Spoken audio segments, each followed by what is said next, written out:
আসসালামু আলাইকুম বন্ধুরা, দেখুন যে ট্রলার দিয়ে বালি টানে সেই ট্রলার দেখুন কিভাবে পাল্লা দিয়ে নদীর ভিতর দিয়ে যাচ্ছে।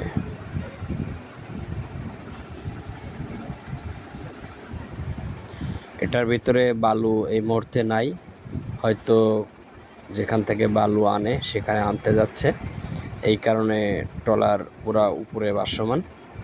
আর যদি এর ভিতরে বালু থাকতো তাহলে ট্রলার অনেক নিচু থাকতো, মানে কোনো রকম একটু বের হয়ে থাকে। যখন বালু পুরা ভরা থাকে কোনো রকম একটু বের হওয়া থাকে, কিন্তু এটার ভিতরে বর্তমানে বালু নাই, এই কারণেই পুরা ট্রলার পানির উপরে ভাসছে।